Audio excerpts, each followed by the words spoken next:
Hey everybody, what's going on? It's your homeboy E Short here in his man room. Ready to do the ENL Sports Talk Show this week. What's going on, Les? How you doing, bro? I'm good. Hey, how you doing, brother? I'm doing good, man. Sorry for all the viewers. We've been away for a while. A lot of things going on. Happy New Year to everyone. Merry Christmas. It's been that long. Yep. But we're back. Shows are going to start rolling out shortly.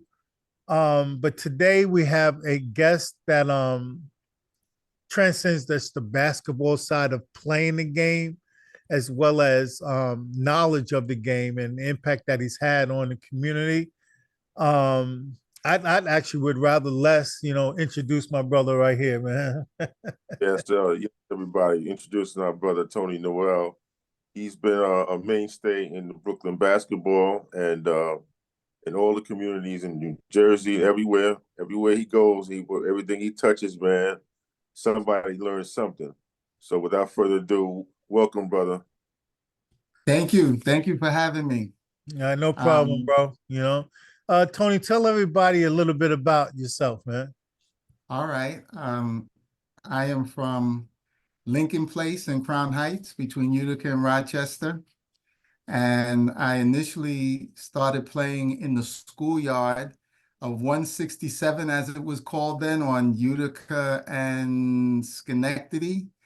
And there's some other people who who started playing there, like Jonah Nicholas and Charlie Johnson. You might not know Charlie because he left the area. And it all started there. It then moved to a place called the Coffee Shop, which is located in the old St. Matthew's gym, which you remember, both of you, from playing with George.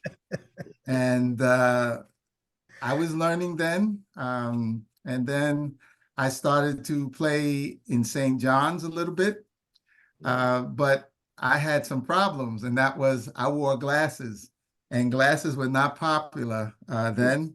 And I kept trying, and I knew I was getting a little better when people called me by my name, not the guy with the glasses. And yeah, that was my name. I'll tell you, who called me that too. And then when I got out of Brooklyn Tech, I attended Brooklyn Tech.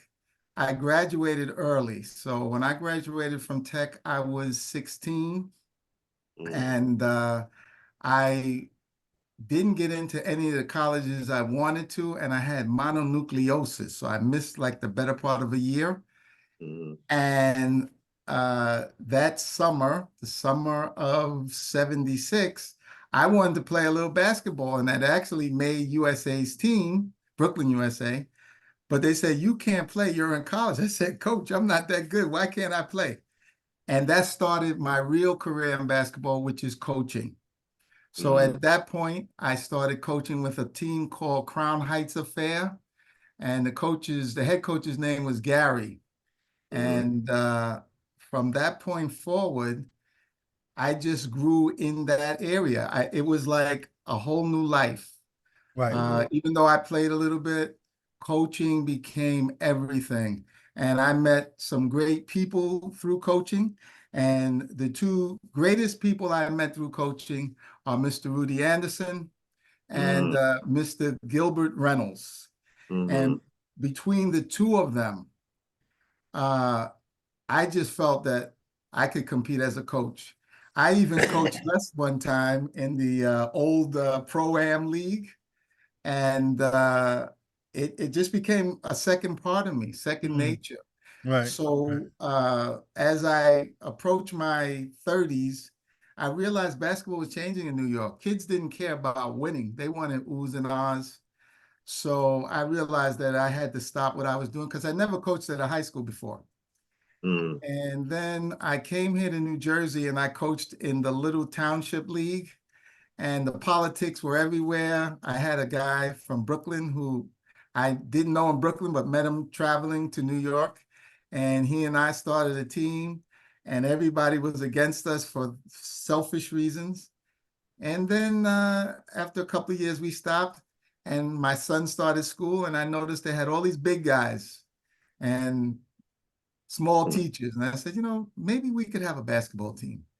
And that was approximately 21 years ago. And I've been at that high school ever since. Haven't stopped learning, but certainly it's been more of the same. When I was in Brooklyn, as you probably know, I coached with both Gil and Mr. Anderson, and I came in contact with a lot of players. And the same thing here. The only difference here is I don't get as many talented players because this is a high school that had last year 32 high school boys. Wow. And now we have 88. That Mhm. doesn't mean they all can play basketball, but Yeah, Right. right. Right. Yeah. Well, how was that experience for you? The transition to coaching behind a coach, and then what made you comfortable enough to say, let me go and start doing my own thing, and be a head coach so I can facilitate my own schemes or process or knowledge on athletes. Like, what was that transition like for you? well, coaching with Mr. Anderson, it was very easy because his demeanor was different than Gil's. But both of them made that very easy for me. Mm-hmm. First and foremost, they gave me definite duties. They gave me full leeway on the bench. I mean, this was unheard of with Gil. And I just did what they asked me to do. Oh, you have to excuse me. I didn't know that was going to happen. But yes, I had free reign with them and they were helping me. They were teaching me. For instance, there's two differences in those two coaches. Mr. Anderson is very much a strategist. He used certain presses. He used certain defenses, certain offensives. He highlighted plays. He switched lineups. Gil did that, but Gil pushed the fundamentals. I want you to be aggressive. I want your footwork. Give a guy a head fake. Why aren't you doing this? And that obviously carried over from practice. Mm-hmm. So after coming from Mr. Anderson, it was real easy for me to deal with the things Gil wanted me to do because they never had assistants that were as dedicated. Not only like myself, but we also had Frank Simpson. So Oh, we were used to that. Mm-hmm. And what we did is we just complimented them. Obviously, with Gil, I didn't have to yell at people, right? right. With Mr. Anderson, he used to tell me I was a bully. I can't be a bully, Mr. Anderson. But they were two different guys. And the commonality with Mr. Anderson and Gil was both of these guys wanted these kids to succeed. They wanted them to be better in life.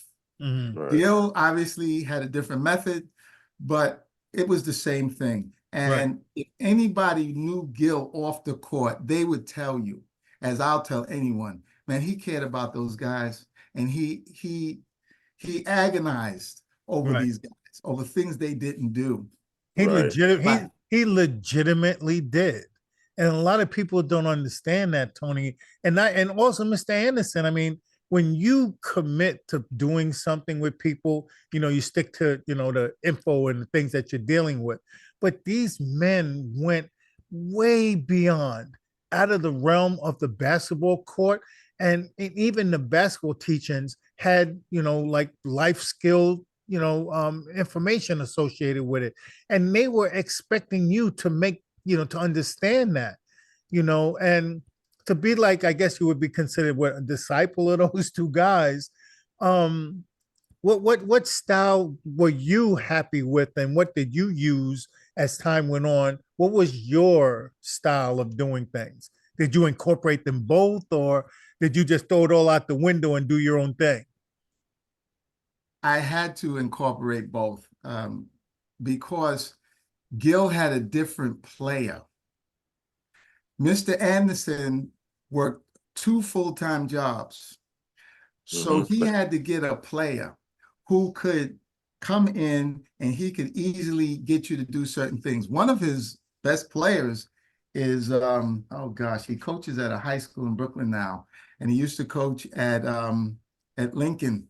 but he was perfect for Mr. Anderson. We would practice 1 or 2 days during the week at Lefferts, no less.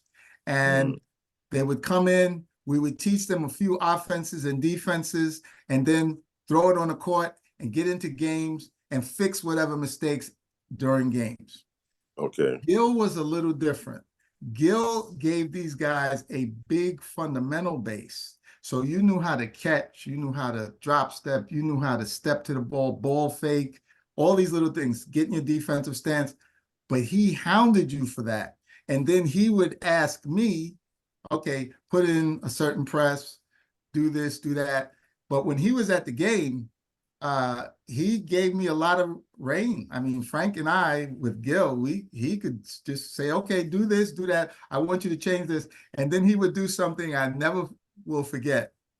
He would say in his voice, as demonstrative as it was, I don't care what you put on that paper.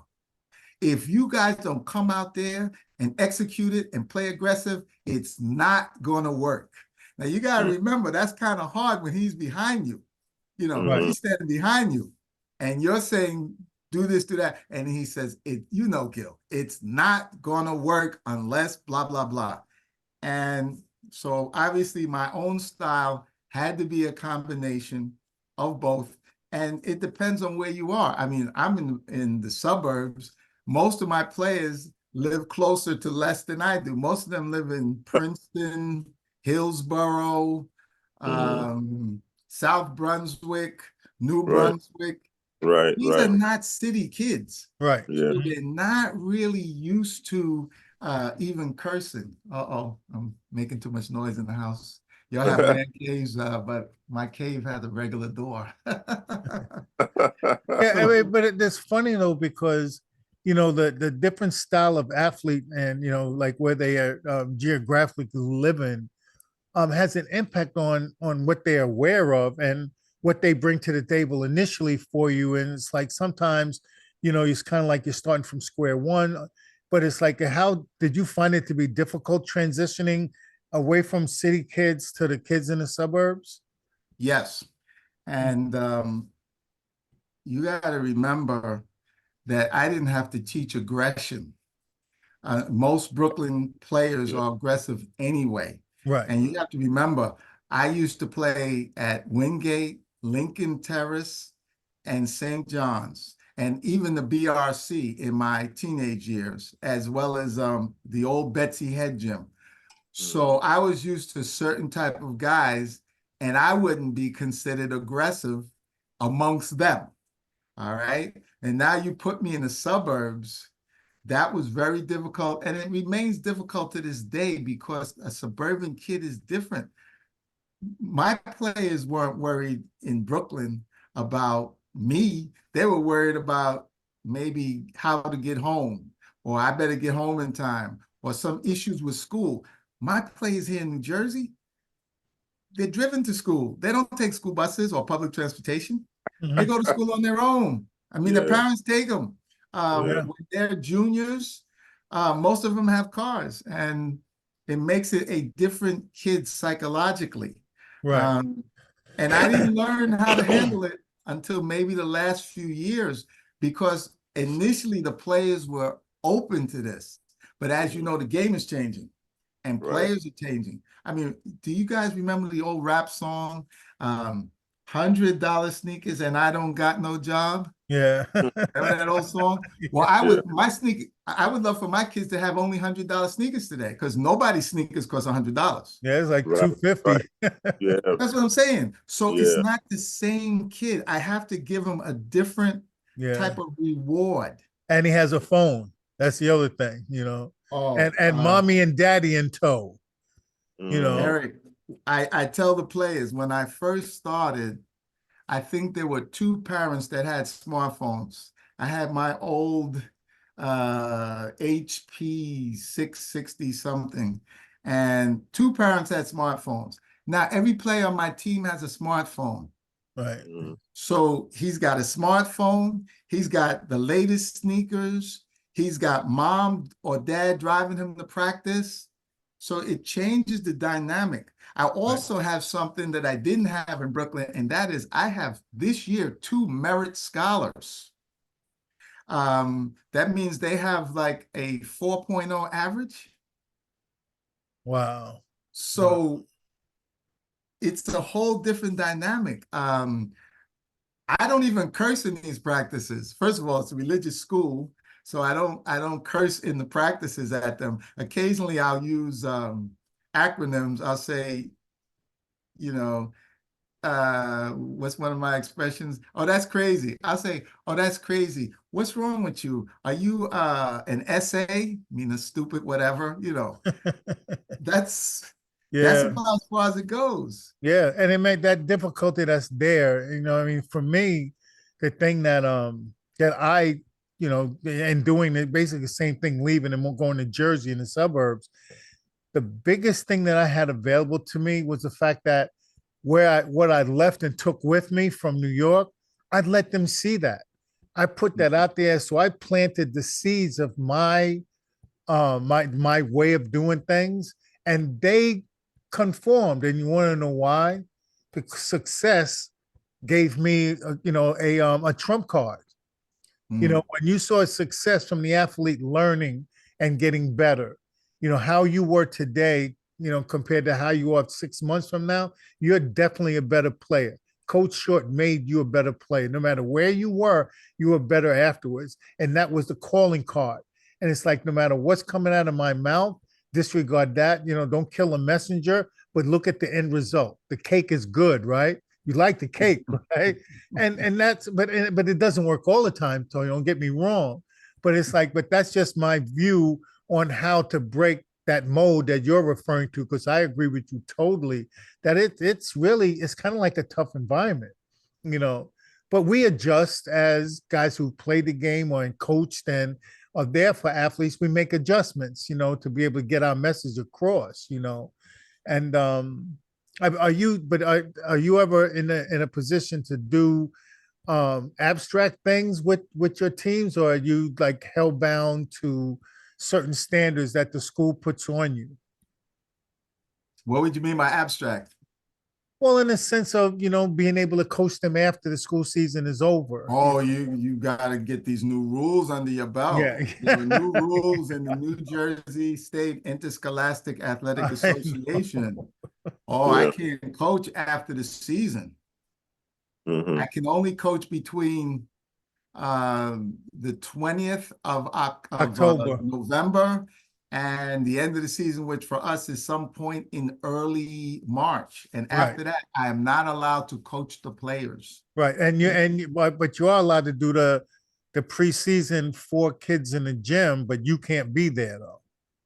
Right. If I remember So correctly. Right. Yeah. yes. So this Yeah. year I coached the girls in the off season because I don't coach them in the season. Right. Okay. Yeah, and I know that. And that rule is so hard, though. You know what I mean, Les? But yo, his abstract is inviting me to practice. A couple of practices, man. I had a nice little workout with a couple of the big guys, Yeah. Yeah. Well, that's Yeah. I what have to tell works. you, they started to listen to what you were saying because I did it about 2 weeks ago, similar Mhm. things, and we won our last game. So Oh, they listened a little bit. okay. Yeah. Okay. All Yeah. right. And see, but those are, whatever works, and within the confines of the rules, there's ways to, add value to these kids. And in my opinion, you're an educator. So, it's like you get everybody to understand and be on the same page to meet the standard of like what Gil had, it's like be fundamental, do these things, da da da da da. And like you said, it's very difficult these days. And do they not listen though, or do you find it that it's just that the cultural communication, lines are different? Well, if I was to look at, first of all, most of my kids are either first generation or second generation immigrants from Arab countries or South Asian countries. Mhm. So to many of their families, basketball is new. Right. So now you're putting it into a whole new dynamic, as well as it's nothing for a kid to call me and say, my mother wants me to go with her to the airport. I'm going to miss practice today. So those things are a part of it. It's not as deeply ingrained as soccer is. Okay. But the real issue is familiarity. So if I go back 15 years, where all the parents were first generation immigrants to the US, oh, there was a lot of teaching I had to do with regards to basketball and this and that. But now we passed that period. Right. So my biggest thing now is to get the players to understand that there is no off season for you. Right. You know, I mean, I remember you guys in your summers between college or high school beating the you know what out of me, either in Wingate or not so much Lincoln Terrace. You guys didn't come up that far. I think there was like a line there. But if I went to what is that park? You know that park. It's near Wingate. The other one. I didn't go there too often. But PS92? The one that the White brothers used to play in. You remember it? Lefferts, or the other one. There's another one further into Flatbush. If I went to those parks, oh, you guys weren't taking prisoners. You know? Yeah, well, I was at Lincoln Terrace Park because I was on Union Street. So for me, I was at all those places and I see you around. It's like, but that's what it is. It's the culture of the environment is also fostering that education for whatever you're doing. If you're a soccer player, believe me, you're going to be hanging around the parade grounds, right? Because that's where soccer is. Or if you play tennis, you're there, or Lincoln Terrace, because they had tennis at Lincoln Terrace, right?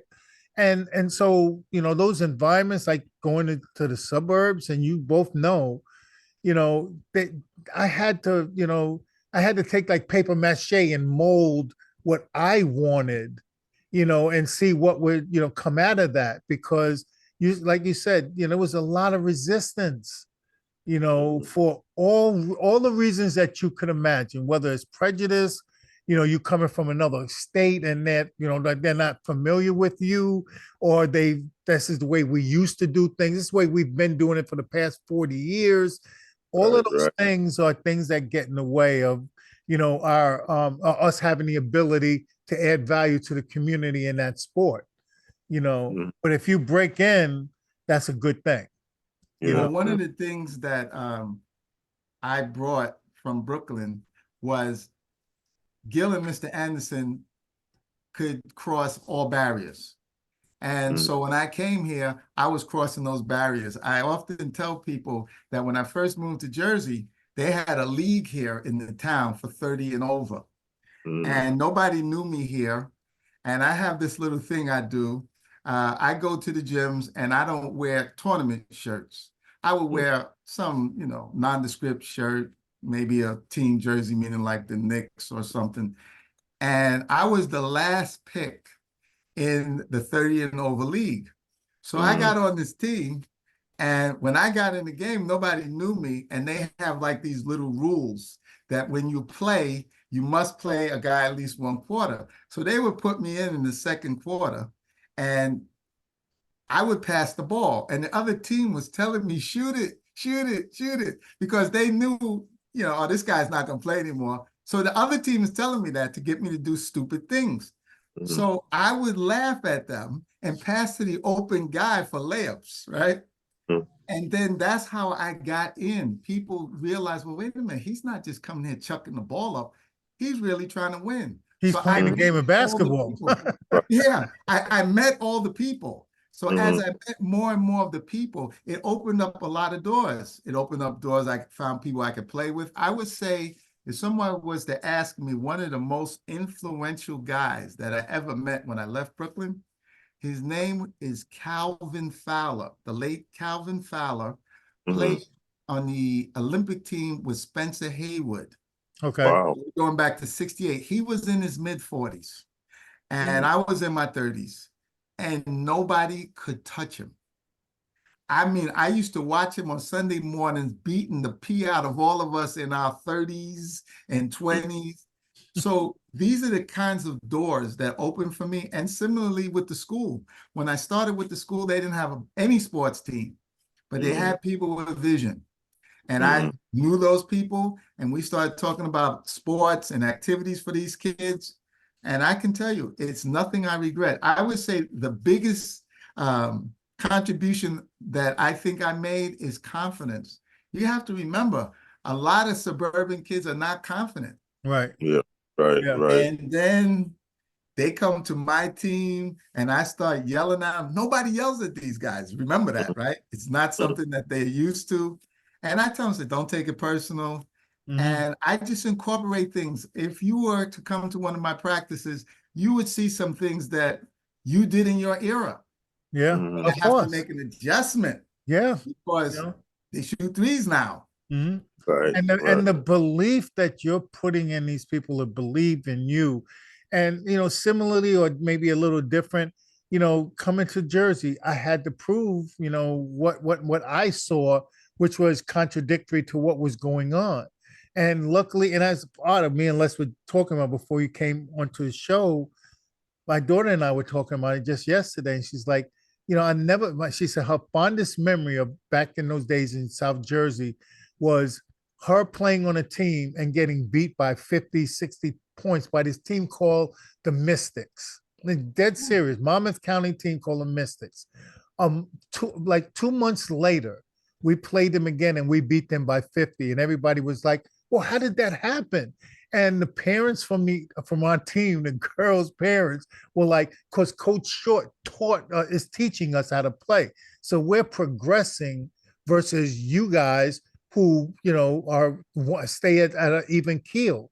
And that's when Right. the words started coming out.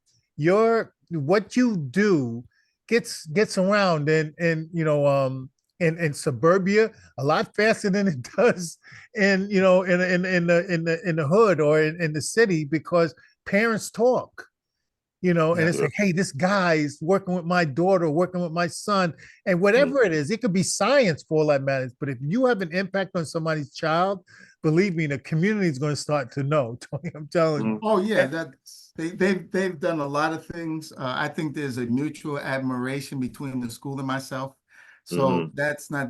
that's never been an issue. I would say certainly in the last few years. I would say the biggest thing that I did wrong is um, I didn't know what coaching against high schools meant, because we first started out as a little community tournament team, and Mhm. then we wanted to play high school teams, and we didn't have a gym. We still don't have a gym. Mhm. And Right. we were practicing, if you could believe it, from 7 p.m. to 9 p.m. on 4 to 5 days a week, and once on Sunday, in a little gym that was so cold that we would go outside to warm up. On a day like today, we could go out. But you see, I got all of that from my days in Brooklyn, because we just said, look, we take what we got and we're going to make the best of it. Yeah, Yeah. yeah. We still actually have pictures from those days and those players, but we did that. And then when we played these high schools, they had gyms and banners on the wall and so on and so forth. Oh, we were getting destroyed, Mhm. Yeah. but we never gave up. Right. And those kids today, some of them are, I guess the oldest players are now in their mid to late 30s. Oh, these guys, they're completely different. They say, if it wasn't for that period, things were too easy, Mhm. Mhm. but this was a difficult time, not only for them, but me. And Les took the train. I used to get off at your stop, Princeton Junction, and I would Mhm. have to drive to South River, which is Okay. like 30 minutes north, to Right. be in Mhm. practice at 7:30, to practice from 7:30 to 9. I And know then that Right. work area. the I rest of know the that way. area. That's a good ride, man. That's right. Sure, I have to take Route 1 up there. So Yeah. all of these things lent itself because people love, to do hard things, to work at it. And the kids Mhm. never gave up. I mean, we were getting destroyed. I mean, we were losing so bad. I played a kid who didn't go to the school. We lost by 50, right? We lost by 50. So the principal called me and she said, did you play so-and-so? I said, yes, I did. Uh, I don't think that's right. I said, you're absolutely right. I said, but we lost by 55, so I don't think he helped us. Um, but, again, we had to play by the rules. And it's very hard because I didn't understand high school basketball uh, opponents. In other words, in our day, John Jay never played boys high, right? Right. Or Midwood never played. Well, Midwood played maybe Brooklyn Tech after a while, but Brooklyn Tech didn't play certain schools Right. because those schools have better teams. There was the A division and the B division. Right. Yeah. Right. Well, Yeah, in Jersey, they go by the number of kids in your high school class. right. The size of the school, those numbers. Yeah, Right. exactly. We didn't know that. Yeah. And guess what? I played in every Christmas tournament. I played in every Parents' Day, Senior Day, because everybody wants a game to remember. I didn't care. I just wanted to say, look, guys, they're inviting us because they want to kick our behinds. Let's go play. Let's play. And we would go. Yeah. And guess what would happen? We would lose. One time, my son refused to go outside the gym with me. Yeah. He doesn't remember. He probably doesn't remember. But you know what? I didn't get that from here. I got that in Brooklyn. If we lose, we lose. We come out there, we do the best we can, we prepare. And so there are many things from Brooklyn that carried over. I can tell you that one of the greatest things in my coaching career from Brooklyn was to learn how to deal with people who are difficult, because I coached outside of high school too. I coached in this thing called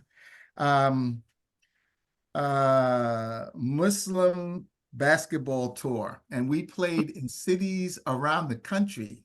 But we had tough guys for that. We had guys from Newark and Queens and Manhattan and Camden. We even flew in a guy from Oakland. So I was used to those guys, So the Brooklyn experience carries a long way. Yes, absolutely. But yo, T, so think about this though, man. What do you think about the fact that you playing the point guard and coaching was definitely going to be in your rearview mirror, because that's what the point guard is, And I remember playing with you, and I could see there was two guys, you and Sweet. I could see you guys were going to be coaches. You know what I mean? The way you handle yourself on the court, and then the way that as a teammate, and then when you weren't in the game, you were talking to us. And I'm like, come on, man, you gonna play or you gonna talk? But then I realized that that's what you were doing. You were just doing what you do now. Well, I have to say to you that basketball was different. And from what I used to do back then with regards to TV and watching games, do you know I used to watch the games out at St. John's Park, and I remember many of the coaches. Some of them are not famous, like Duke and John Lawrence. And I remember Mr. Anderson, obviously. And I knew, of course, who didn't know George and Gill and Lester Roberts and the whole USA crew. But I used to watch them. And I used to watch the coaches and the teams as well as players. Now, you got to remember, if you think back to your era, there were not a lot of real point guards who didn't, who ran teams. But one in particular, who I get kidded a lot today, was the Lafayette player. Gosh, and I used to see him on the train once in a while. Earl Nesbitt. Oh, man. I used to watch him. Plus, I used to go to all the high school games, the playoff games. Yeah. So I used to watch him play with Fuller, was a backcourt mate for him. Yeah. And Bishop was from our area. Right. Wasn't Bishop and from Chisholm. our area? Yeah, Bishop was from at least one of the Leffers Park guys. Right. And then Ron Chisholm. Right. So I used to watch them. I used to watch Sam Wortham, and then Renee Stevens. Oh, Renee. Wow. Wow. So when you put these type of players, and remember, the first coaches I watched, was oh gosh, the brain is not doing it. The old coach from Boys High, Mr. Mickens. Right. And Rashi Walker and John Rushmore. Right. So when you watch those kind of players, it puts you into a certain area. You play a certain way. Mm-hmm. So now after watching those guys and those coaches, as I started developing and learning more of the mental side, I Mm-hmm. realized that I had to play that way. And that was the biggest change in me as a player because I was trying to be like everybody else. You have to remember, Kelly Washington grew up on the next block from me.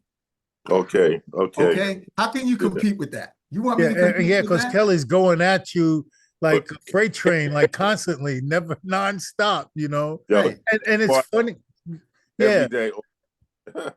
yeah, but the funny thing is that to run a team and to when you're playing, you know, and a lot of times a lot of people say a lot of guards that, you know, are sitting on the bench, you know, they're usually paying attention to the game and they start becoming coaches from the sidelines as a player. And you see that all the time, you know, and it's like, you know, and especially the people that we played for, they're making us think. They're not just playing basketball, they're making us think. And then just you yourself, you do your own stats in your head. There's this, you know, these things that you're paying attention to.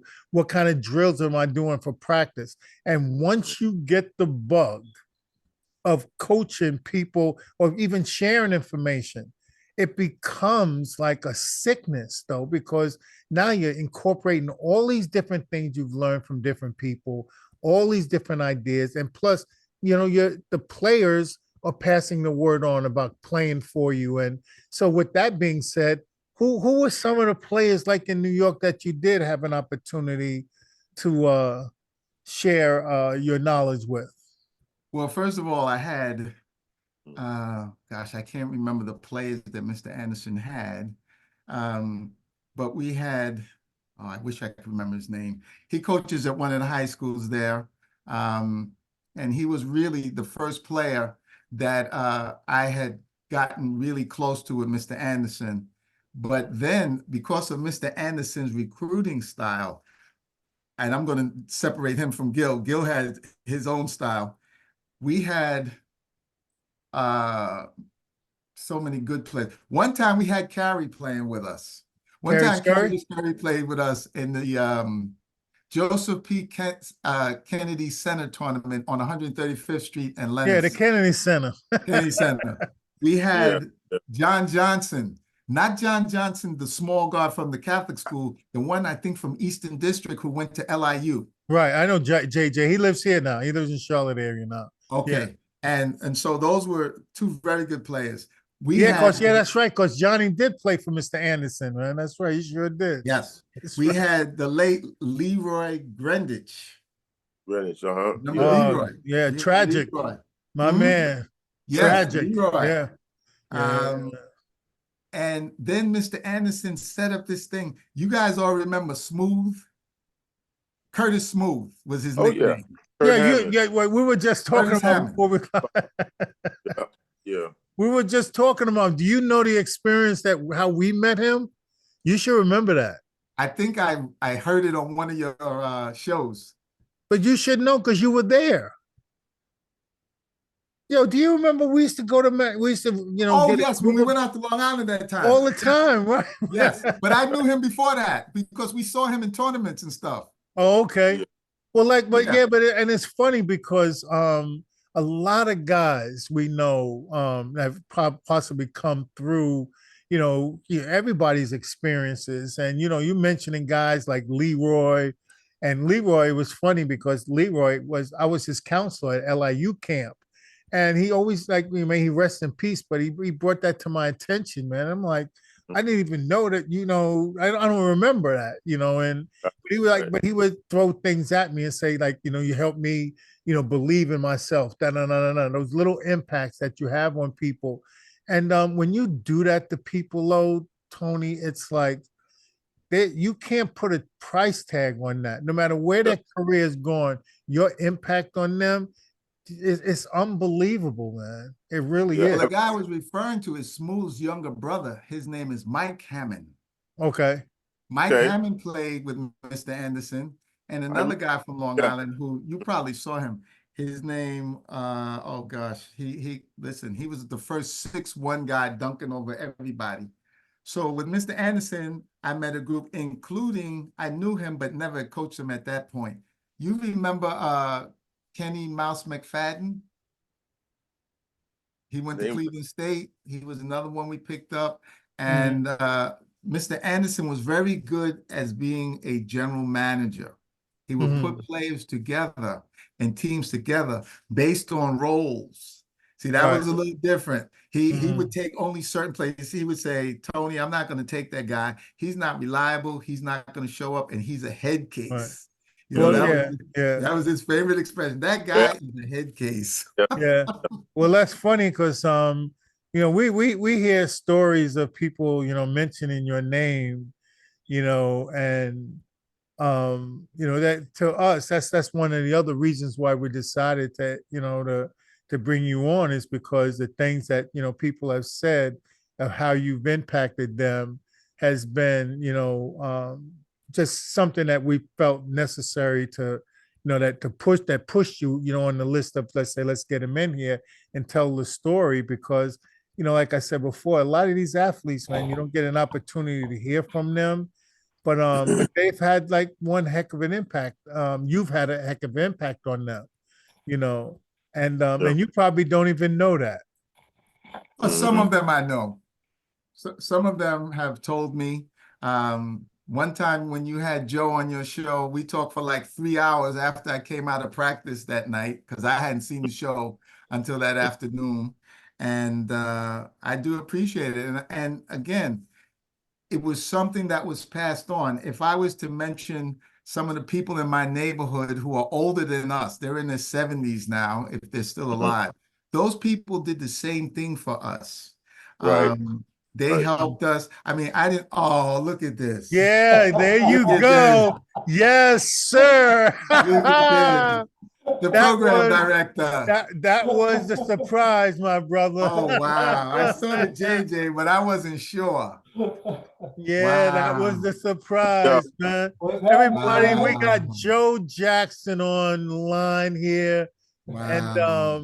one of Tony's, I guess, disciples at one point in time. Hey, Joe, how you doing, bro? I'm good, man. How you guys doing? I'm doing good, good, man. I'm Mr. gonna let you take the Jackson. floor, man, and speak to man. my brother, man. Wow. Man, when's the last time we seen each other, man? I ain't seen, it's been at least 15 years at least, right? Or longer than that. I moved down here in 1991. That's Right. a long time ago. Yeah. And I don't think I've seen you since I left for school, for That's college. like 30 years, man. Yeah, man. Yes. I mean, we talk occasionally. You know, I invited him to my wedding, but he didn't think I was getting married, so he never sent me his address. Oh. So, Ah. I'm sure you remember that. That's funny. Oh man, How you we doing, gonna man? have this like reunion, man. We have to pull out the Kleenex, man, or what? What's going on here, man? Man, I mean, and I told you guys what he means to me, man. He helped my basketball career more than he'll ever know.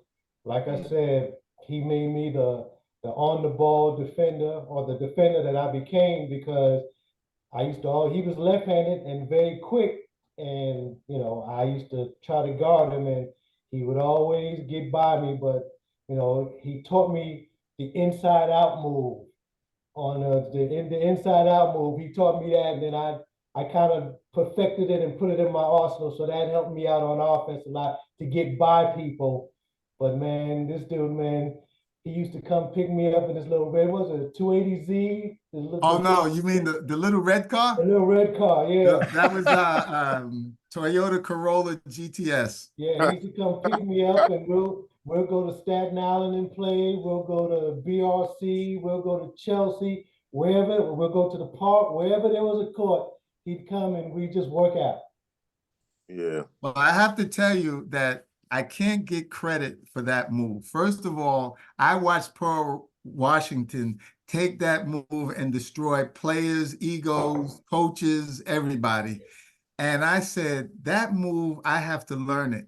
And I taught it to a number of people, but each one of them did something different. I could do it as a basic move, But the person who perfected it that you all know is Kelly Washington. Gay He put Wash. some Yep, rhythm yep. in that move, and I couldn't even guard him after that. He used to make me fall down, and we would laugh about it. But that's a part of coaching, though. You give somebody something on one level, and you watch them develop. And in the case of Joe, Joe wasn't really a guard, but he was like a forward, and he needed some little moves there. And I was getting ready for the summer leagues when I was playing against Joe. So I like to play one-on-one, and my losses in one-on-one are legendary. There's somebody who tells me that I'm number 46, and I'm the 46th victim that he's had in one-on-one. And you know who he is. That's Clarence. He calls me that. But I couldn't beat a lot of people playing one-on-one. A matter of fact, Joe probably knows because he was probably in the park that day. I could not beat Brett McCullum. I'm not talking about, playing football. I'm talking about playing, legitimate one-on-one. So Joe was one of those guys that I could beat occasionally. So he picked up something and I picked up something. But Joe was a very good player. And all he needed was just a little bit of confidence. And I guess he got that from beating me up.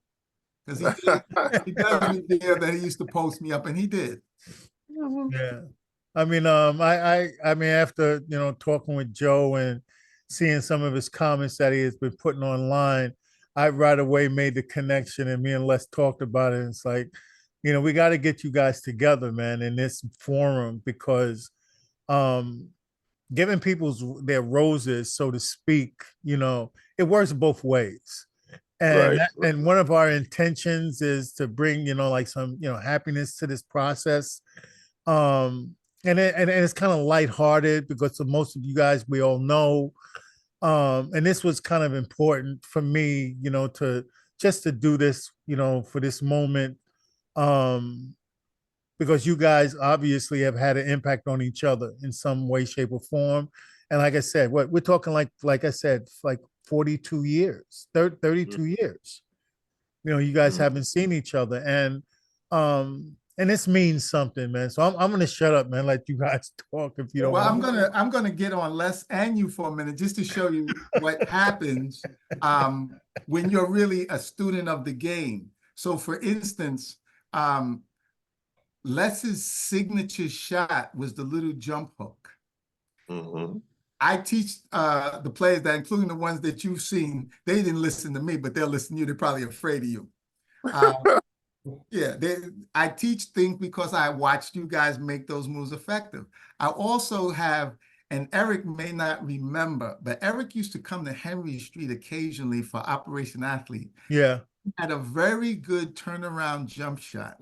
And what he would do essentially is put his elbow in your face. So you had to back off of it just a little bit when he would turn around. So guess what? I have a guy who Les has seen. He's playing much better this year, by the way. Okay. So I take all these little things. So essentially, you could call me a chef or cook, but I take all these little things and I watch the players. I can even tell you when I speak to Dexter, who Joe knows, Dexter Campbell, I remember when Les took him down low because Dexter was kind of, okay, sure. I'm going to do all this other stuff. Okay. So Les came in the park that day, and I think Les remembers those little lessons he gave Dexter that day, because Dexter sure does. Yes, he does. Yes, Dexter, he better remember. Les used to put it on him hard, man. Oh, sure. And guess what? That's what coaches do. In other words, I was watching that day and I was passing the ball to both of them. And so now I took that and I used it obviously in other places to deal with different types of kids and different types of players. A matter of fact, at this age, there were some younger players on the team, and they say, "Coach, are you coming out of retirement today?" So all I got are those moves that Les has. I can throw it up off the backboard, off with the left hand. I can't do inside out dribble no more. Forget that. It ain't gonna happen. But as a coach, you take all of these things, and I don't know where to attribute that to. I don't think that I got it naturally. but I got it from watching. And I used to watch a lot of games. I mean, Les can tell you, at Wingate, I used to watch a lot of games because I was Yeah. keeping a book or doing Yeah. something. Mm-hmm. But Yeah. yeah, what else you got for me, Joe? Joe, whatever happened to your guy, Sleepy Middleton? He's coaching in Dallas, coaching high school. Okay. Coaching high school in Dallas. I did tell him that you asked about him, but I don't know. But yeah, he's coaching in high school. Now he was a very good player in high school. I think, and Joe should admit this, he was a better high school guard than Joe was. Oh, for sure. But Joe was more fundamentally sound than him, and Joe had been under Gil more.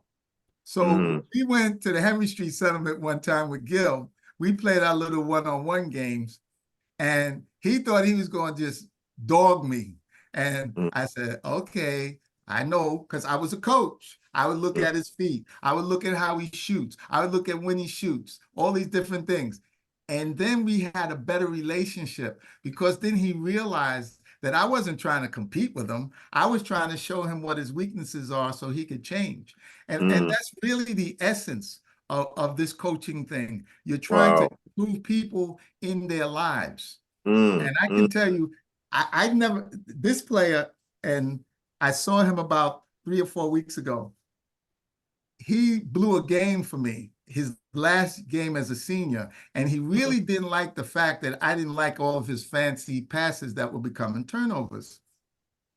I later found out from a teacher that he got into college, not that he didn't have the grades for it. He got into college because when they look at your extracurricular activities, he had basketball. Now, the fact that he was probably, I don't know for sure, he had to be, knowing his father and his mother and his other brother, he was probably a B plus or A student. But there's a lot of B plus and A students. Yeah. The fact that he played on the team, that extracurricular activity got him into the college and got him some aid. And that thing I'm very appreciative of, the fact that he got in it. I thought he was a good player then, but you know, we find out. Yeah. You know, I mean, and like you said, the opportunity you present to people is to give them the skills, but they're the ones that have to use it. No matter what you teach a player, you know, if Joe doesn't, you know, expand his game on his own with the information that's provided by a coach, then that's on Joe. You know, that's on me. You know, but then the other side is if the person's saying certain information and providing, you know, backup with that information, that athlete's gonna buy in. You know, because because part of the process is not only giving that information, but that's getting that player to understand, hey, this is going to help you. And this is going to help you and at any means necessary. Oddly enough for me, and God's honest truth, I use call to duty as a tool to teach basketball to guys. But it says, look, you know, you playing the game and you're traveling around playing the video game and you pick up things as you go. You pick up energy, you pick up health, you pick up another weapon. Well, this is what this is. And believe me, you're going to be posed with that situation, whereas you're not going to know. But if you understand that, those things are going to kick in. That move is going to kick in and naturally. And basketball is not a game where you say, I'm coming down, I'm going to do a drop step.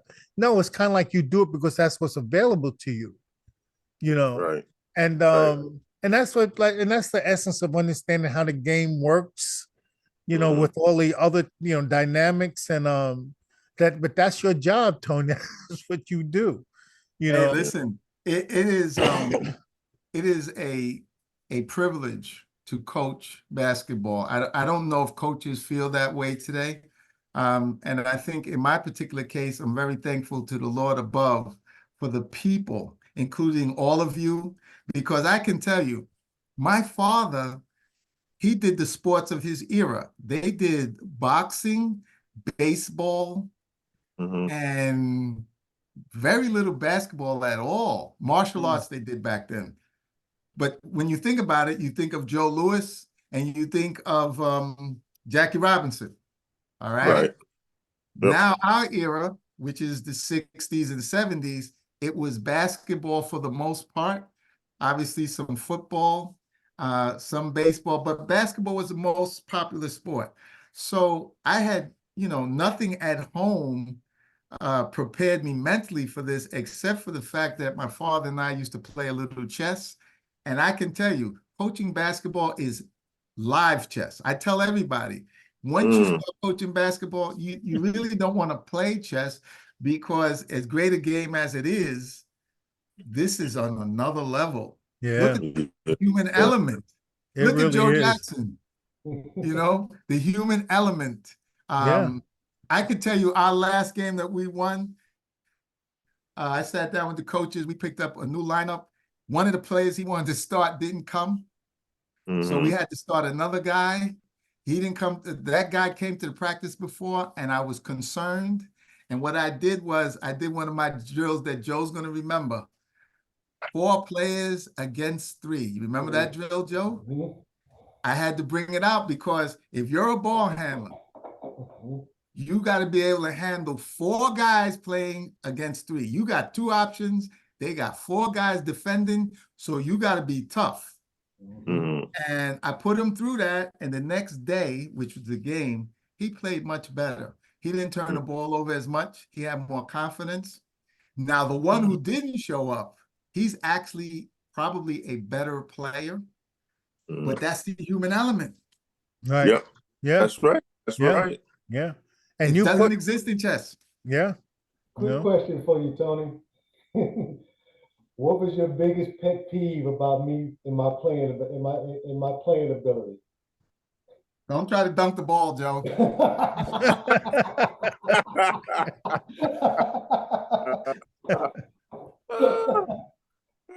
Don't try to dunk the ball, Joe. Joe was one of those. He used to get so mad at me, man. Anytime I got a step on somebody in the lane, I was trying to dunk it. Oh, I remember days like that, man. I turned that off, man, and became somebody different, man. That's that's funny now. That's real funny, man. I'm sure he remembers that, because if you think back to that period, Joe was like a quintessential 3-man, and he could get by his guy, even going to his left. And he loved to come down that baseline and throw it down. I don't know what to say. I think you said it all. No, he could do it. So if he did it in the game, I knew we were in trouble, because that means he's going to do it again. So if he comes down that left baseline, he throws it down on you. I know, That's what happened. Yeah, but that's what I tell you. That's those are the good old days. Yeah, exactly. And those are the things that, just all of the experiences that you have from coaching people and then seeing them progress and take on, a environment at a higher level and a next higher level. Tony, what would be, what was your reaction, I guess, when, Joe went on, to the level that he did? How was, what was your reaction in that? How did you feel? Well, first of all, I felt very good about it. Even though I had moved, we were still in touch a little more, because he wasn't married at that point. And yeah, he wasn't married at that point. And he used to send me the magazines, which I still have it, by the way. The autograph magazine from Wright State is in one of these cabinets behind me on the low level, with my other Street and Smith magazines from that era. And I felt very good about it. I still do to this day, because I realized, especially after I heard the schools and the school choices and things that I think coaches don't know. Like when Joe said a school wanted him, so another school wouldn't get him. That was beyond me. I was like, wow, schools do that? They take a player and give him a scholarship, not because they want him, but they don't want somebody else to get him. Their opponent. Yes. So that kind of helped me on one side, but I think just looking at the maturation when he went there, and he got married there, and he liked it there. I was like, "You like it down there?" Yeah, he did. And then I just felt really good, man, because as we know, I could talk about a lot of people who did some things wrong in Brooklyn, who didn't take advantage of these opportunities that were presented to them. I remember, and I'm not going to name the player, but I remember when the director of the Henry Street Youth Services cried, the late Mr. Robinson? Jim Robinson. I remember when he cried because players did not take advantage of those scholarship offers. I mean, it's not like they had others. And I could tell you horror stories about how guys ended up not getting further in life. Now I'm looking at an entrepreneur, unless he's sold that business. You sold that business, Joe? We just went our separate ways. Okay. We But just he went was an our separate ways. entrepreneur. He's working now with people my age. He's I'll call him a senior citizen sports director. You know, he's done so many things, as well have others. I mean, I'm glad because that makes me feel good. And I'll say this, and I say it to my players. I'm going to be in the Hall of Fame for losses, because I got a lot of losses in this Jersey Chargers game. Anybody look at my record, I won't hide it. But I can tell you this: no high school coach in America has as many either doctors of letters, medical doctors, college graduates. They don't.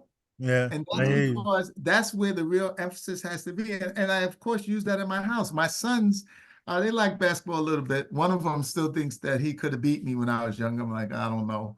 But they got their education. That's what counts.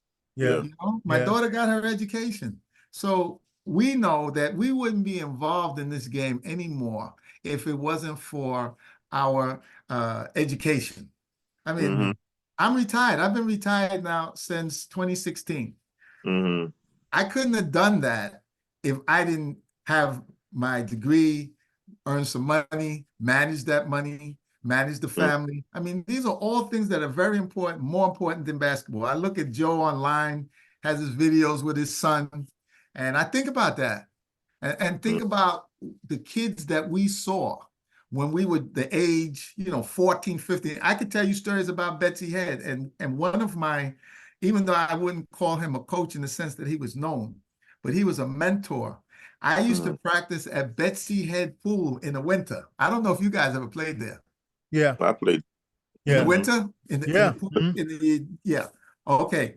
So you got to remember, it was cold. People would break the windows. It was still open. I'm the only kid who's not, me and Stogie, the only kids not from Brownsville. So if we get into a team fight, the guys on my team will fight me because I'm not from Brownsville, right? So we had a whole lot of challenges there. But this gentleman, his name was Larry Noble, late Larry Noble, really helped me in that situation, because the same things that we were talking about. Yeah, he could get guys to jack up, 4 or 5 shots and score, but he didn't get guys that could help run the team. So he was one of the first guys who says, I don't care about your scoring. And I met all the guys. I met Larry Washington. I met Phil Foreman.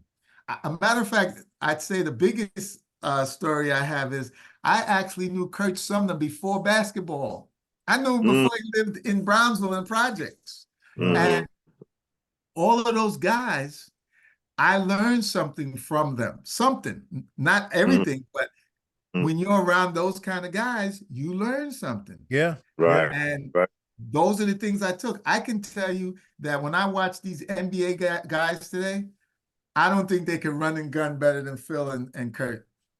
I don't think so. The way the game was played in our era and a little bit before our era was, had everything in place that was in place today with pushing the ball and, finding an open shot, whether it was a 3 or not is immaterial, but finding a guy with an open shot, you take it to the hoop, you pass it to somebody, whatever case may be.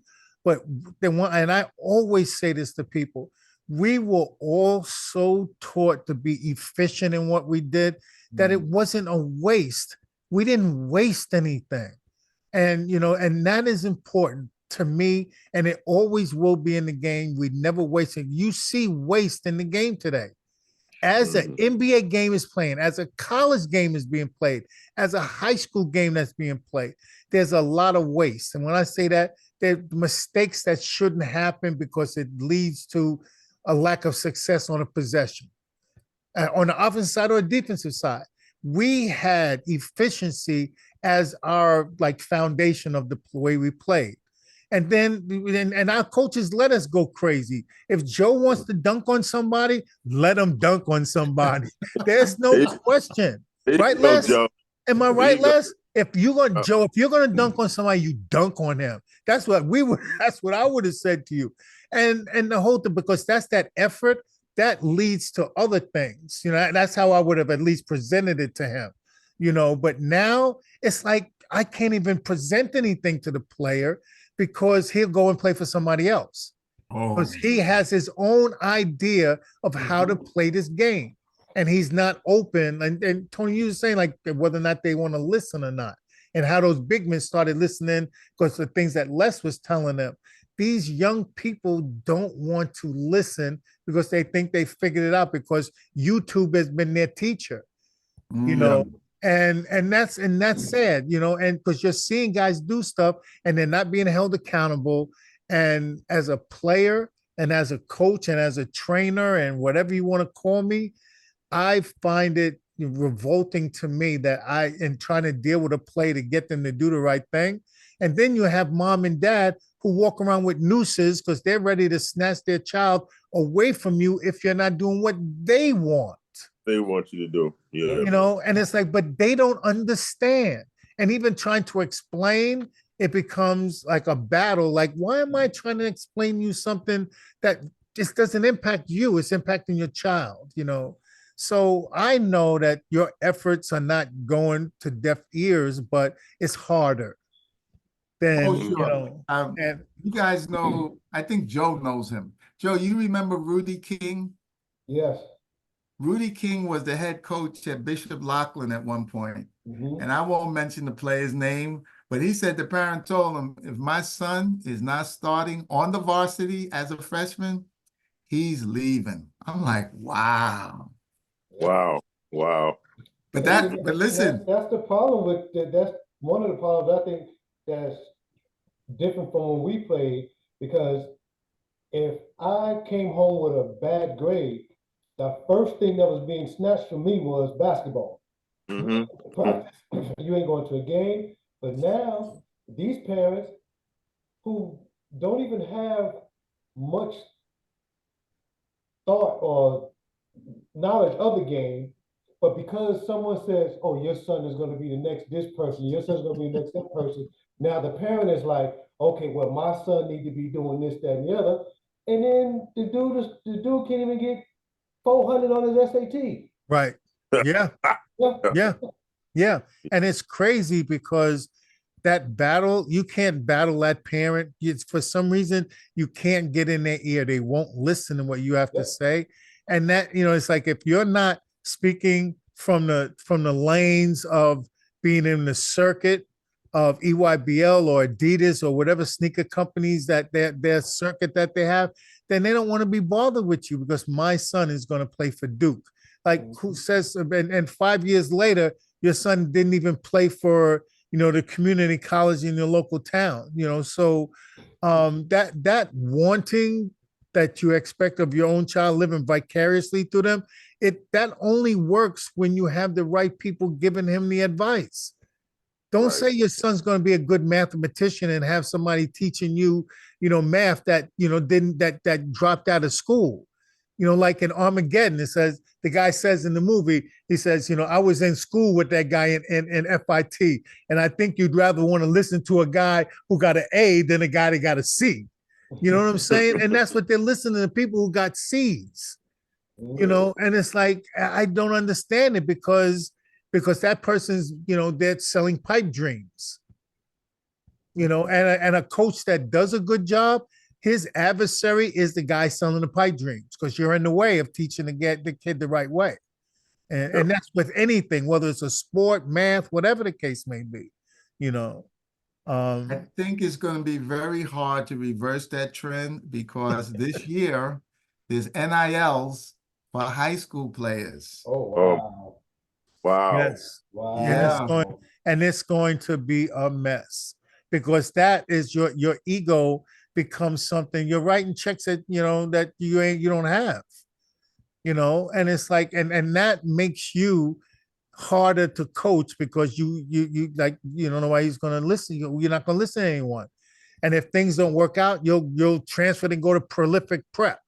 And if that doesn't work, you go to Mount Verdi. And if that, and before you know it, you're a 19-year-old and you're still in high school. Mm-hmm. And then college, you get that extra COVID year. So now the guy's 26 years old and he's still playing Division I basketball. You better be playing better than these kids. No, but it's the truth. And I saw something the other day, a guy said, it's very odd how we're reversed. In America, you practice once a week and you play all weekend, 6, 7, 8 games a weekend. In Europe, you practice every day of the week and you play once on the weekend. Right. And that's like a Gill mentality. You're not playing in a game Sunday till you get these plays down right. And you're practicing and you're legitimately working on things as an individual, as a teammate, all of those things as the scheme for the team and what you're trying to accomplish. Plus, I'd learned as a coach who my players are because we're practicing enough that I know that guy's not going to get a lot of playing time. But if I need somebody to shut somebody down, that guy's going to give me his all. But you ain't going to find that if you practice one day a week and play 8 games on a weekend. There's no way you're going to find that out, and something has to give. And Gil was always very critical of the AAU circuit back in that time. He had no time for that stuff, man. That's right. No, he was very critical. And Joe was one of those loyal players. That's another quality of Joe's. He would play locally with us. He went on some trips with some organizations. I think he went on some with Doc. Yeah, I mean, I'm not begrudging him because listen. I know what it was. I went up to go play with the Gauchos. And while I was up there, they were planning on going to Vegas or somewhere, and they wanted me to go. But after we practiced, and I found out them suckers had stole my shirt and my sweatpants, I was like, man, I ain't coming up here to play with them guys. I ain't coming back up here to play with you guys. So after that, I didn't go. And then, Gil, one time I wanted to go to 5-star camp, and he said, son, why you want to give away your mother's money like that? He said, I can teach you everything that they're going to teach you down there for free. You got a point. You got a point. So yeah, but how can you argue with that, right? I did venture uptown once, and that was the only time. Yeah. So if it wasn't a team that was coached by Gil or Tony, 9 times out of 10 I didn't play. Yeah. And I experimented myself, and it's weird because it was kind of like a hurtful thing to leave who you're playing with to go somewhere else, thinking that there's going to be more opportunities. And then what there usually is, to travel and do certain things like that.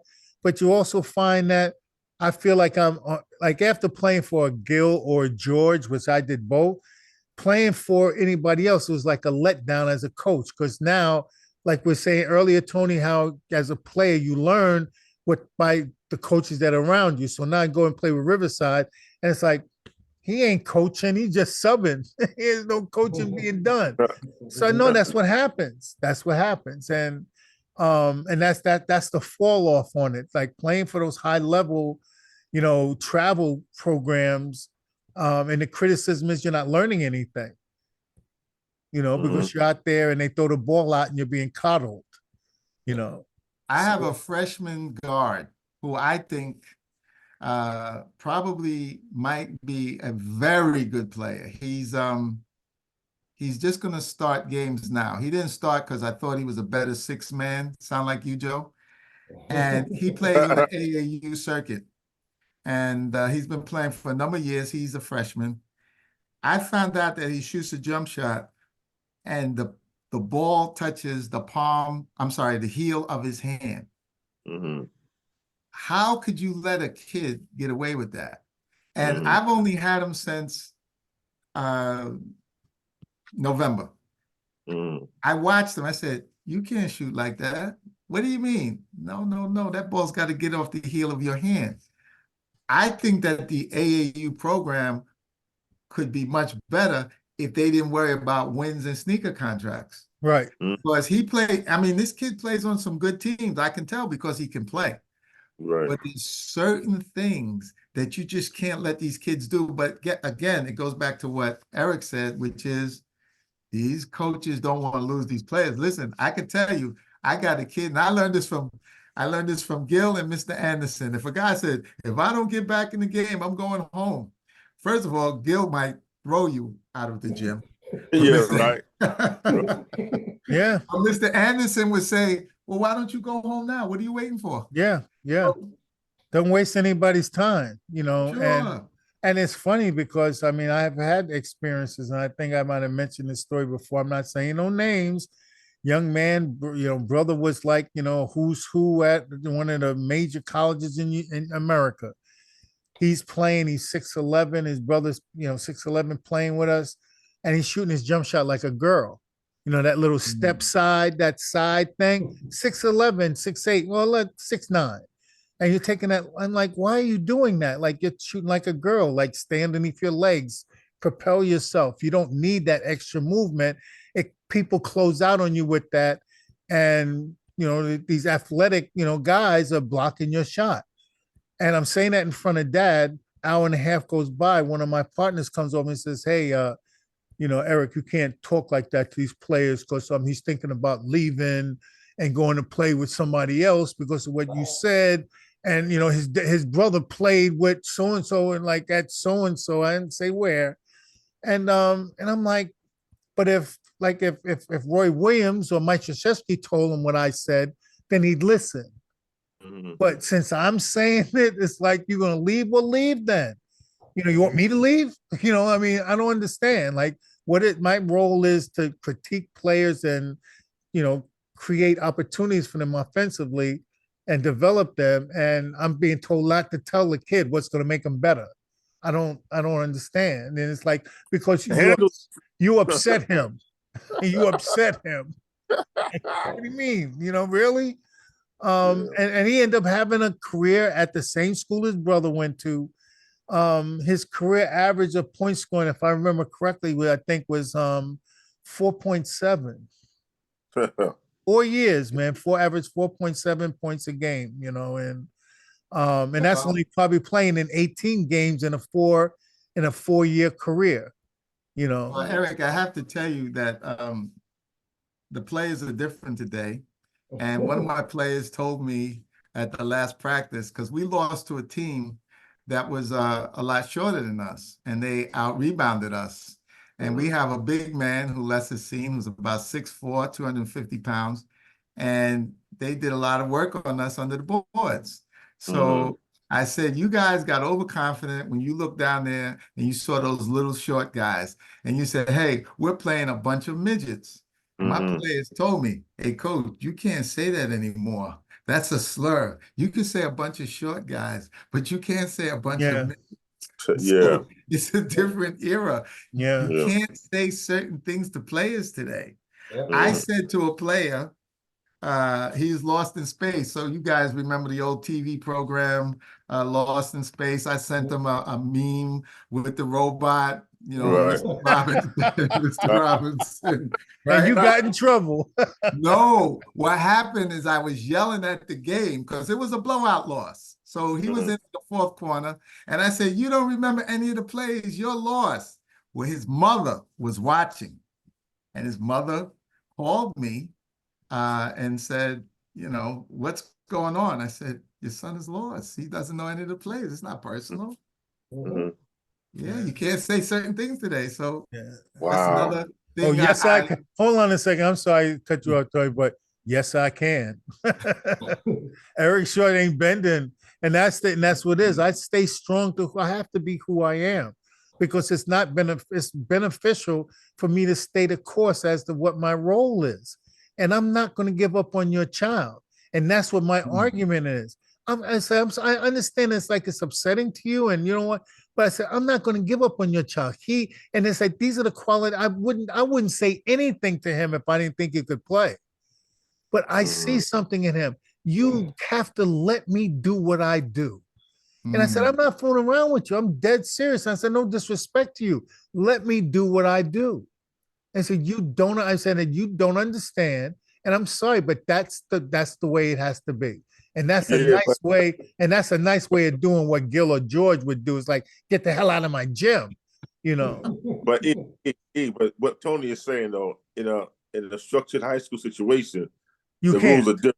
Right. It's the politics. You know, you can't. You know, if you do it on the outside, we can do what we do, because that's what I do. You know, but in Tony's situation, he has to be able to pull back when need be because of the environment. You know. No, I get that. You know, but I would still say again, though, in the public school environment where I coached at St. Pat's, that's the deal. You're gonna do what I said in the story. I don't care who you are. You know, Mike Nardi, you're gonna do what the hell I said. You know, or the girls. You know, and the same at the school here, the private school. It's like, but people adjust it because it's like I'm not just saying this. This is what I bring to the table. And if you want me here, you have to let me do what I do. Otherwise, I'm not going to come here because I'll do it somewhere else. And I'm just saying, but you're right, you know, Tony and Les, that there is a limit, and that opportunity is not available to everyone. So you have to temper it, you know. But I think that, you know, a little bit of a push sometimes is required to see how far you can go. Right, you know, push that parent, you know, and find, at least you'll know what your boundaries are. You know. Well, I learned this from both Gil and Mr. Anderson. I have a very good rapport with the parents. A matter of fact, for the first time in 20 plus years, I have very good political ties with the school, where before I basically only knew who the principal was.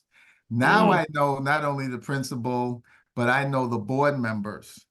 So it makes it very easy for me to do certain things. Right.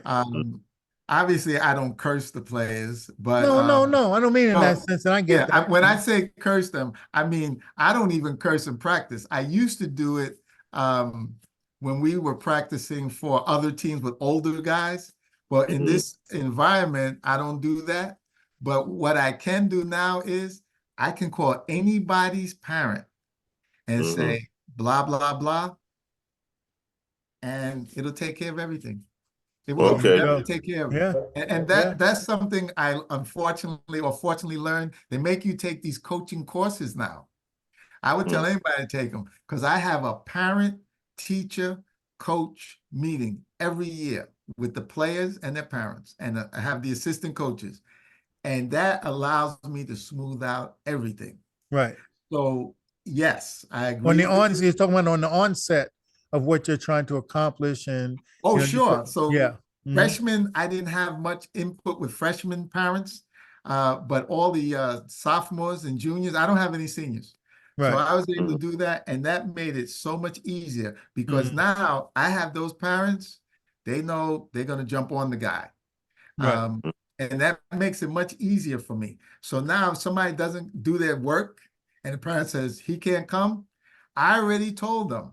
I told them before the season, I said, we have the toughest academic standards in America because your parents set the standards for you.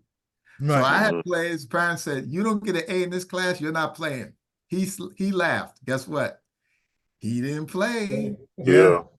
So yeah, you got to get the parents. It's a little different, but I learned that from Gil and Mr. Anderson. If you get those parents on your side, it's as good as gold. Yeah. And it's very weird because in our day, you know, it was really hard to even find parents in the stands. You know, when we played, my parents didn't see me play until college, you know. So I know a lot of, it's not like it is now where, like you said, parents they're the ones bringing the kids to the events. And so they're there staying. But when we were playing, we get on the train and make it up to Dykeman or the Reese Beach, wherever, on our own. Mommy and daddy is not chasing behind us, and it's funny how parents are infiltrating themselves in their kids' lives, but I don't know if it's for the good, you know. Well, in So, my case, I've been very fortunate. Yeah, what you said, Joe? yeah, I was gonna say I was a little different. As Tony my mother came to the majority of my games, but I also had who he called my bodyguard, which is my younger sister. My younger sister would just about be at all my games, and I remember one time we were playing in 309 and we lost the game, and everybody blamed me. And my sister went off. She's like, if it wasn't for him, y'all wouldn't have been in the game. The game wouldn't have been as close. And from that point on, Tony was like, Joe, leave your bodyguard at home, all right? Don't bring him no more. Damn, I needed a bodyguard, Les. Yeah, I forgot all about her, Joe. I mean, but see the experiences, man, they've touched so many different parts of our lives. And what you do, what each one of us do, it's always impacting somebody else, and it's kind of like, us being, like kind of like behind the curtain educators to a lot of young people. You can't measure that. It's not an award that's received at the end of the process. Because for me, I'm never going to stop doing what I do. So, this is not a job or something that I'm going to retire from doing. My involvement in the game is kind of like lifelong, you know. Mm-hmm. And do you ever find yourself thinking about giving it up, Tony? Well, I have to tell you that I had to, because the school has a succession plan in all the aspects of the school. For instance, the principal, the headmaster, they have people in place who they have ready to step in. So I had to put some kind of limit on it. And so I may not be coaching at this school beyond that period, but yeah, I had to look at it. And I had to look at it in terms of the calendar. Guys, I'm 64 years old. I'll be 65 years old very soon. Mm-hmm. How many guys are coaching high school basketball at this age? I'm even older than the referees. The referees say, well, you've been doing this a long time. So I had to put a limit, and I don't think I'll be doing it at this situation, because this is a difficult situation from a coaching perspective. The uniforms have my design on them, and not because I'm a good designer, because at that time we had a number of choices and the principal took a particular design. The colors were the school colors. The basketballs, I buy the basketballs. I mean, I get them on sale or whatever. I mean, basketball is expensive today. There were so many things. I even brought in the uniform vendor, which is, they call Game One now, or Game On. I mean, there's so many things that you do in a small situation, where if you put me in one of those luxury, if you put me in Montverde, which I watched them play on TV the other day. Yeah. Hey, that's an easy job for me, man. Send me to Montverde or one of those places. That's an easy job. But on this level, as well as, look, we don't have a gym. So it's not like practice can start at 3:40. Practice starts at 6:30. Wow. So it's difficult. I mean, Right. not difficult for me, but it's a difficult situation. Parents got to bring the kids there. They got to go home after. I mean, so if you look at it realistically in this situation, I would have to look at those 5 years and then reevaluate. But there's another side to this, which Joe knows. Guys, I don't know if you could repay the dedication that I saw, and I never coached with George, but from all the coaches in Brooklyn, and in particular, Mr. Anderson and Gil. You got to be at that gym at a certain time. You got to be at that gym if practice is canceled. We didn't have phones, so you can't call everybody. You got to go there, show up, go home, practice games, 2 games in a day. I mean, it's a very difficult thing. And I just think that at some point, you have to find a new generation of young people. But I caution you, they're not going to do it for free. Right. The volunteer level is over. Joe Jackson ain't a volunteer. Yeah.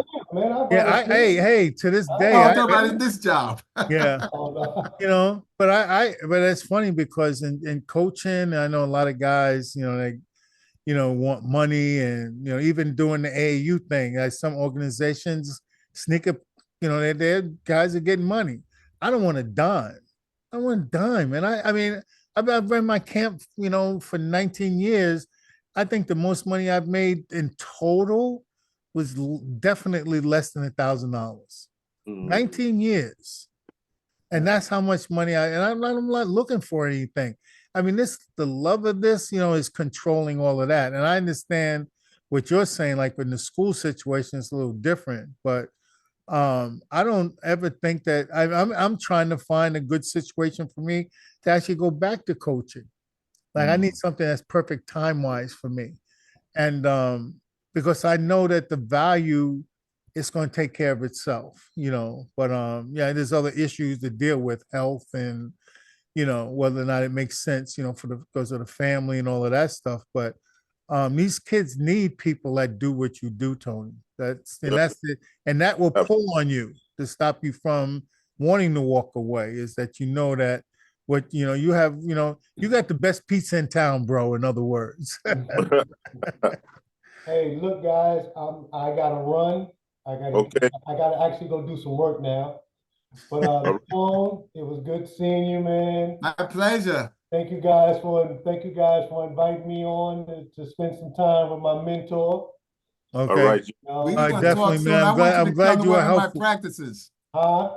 I want you to come to one of my practices. If I can make it down there one day, I will. Okay. There you I'll go. feed you. All right. All All right, right. guys, be good. All right, bro. Joe. man. Take care, man. Thanks again, bro. All right. All right, be well. Yeah, and that's I'm glad that Joe popped in there like that, man. It was great, man. But you know, on the lighter side, Tony, we're kind of like been here at this for a moment, and it's about time to to end the show. But I just want to say a couple of things, man. You have truly had like an inspiring way about yourself, man, over the years, man, and even down to the coaching and just being, you know, part of the, environment for me as a, you know, like us playing together and just that just made it a comfortable thing. And Les and I mentioned, you know, and talk about, you know, all the things that, you know, we used to do together, you know, playing together and sticking around in the parks. And I want to just tell you how grateful we are to, you know, to be a friend and to share in those experiences with you. You know, Again, I say thank you again. I appreciate it. You know, I hate to put a religious thing in there, but all praise is due to the Most High. And listen, you guys are the same thing for me. When I'm teaching a kid a turnaround jump shot, I'm remembering Eric Short's turnaround jump shot. When I'm teaching a kid how to post up and how to have a little jump hook and use the backboard amongst other players, I'm basically using Les Miller, or I should say Les Miller. you know, That's fun. yeah. And you got something for him, Les? Yeah, man. Just been a pleasure to have you on the show, man.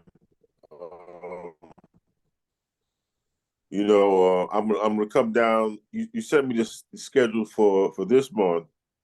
Probably try to get to a practice for you guys. I think near to the end of the month, and I'll definitely see you there, man. But appreciate your time. Okay. I appreciate both of you, and thanks again. And hopefully we didn't bore to death those people who are looking for some salacious stories. Yeah, just come and watch the show, good, right? Man. This was good. Yeah. Well, I just want to say, you know, once again, Tony, thank you very much for coming to the show. Everybody, I hope that everybody enjoyed this show.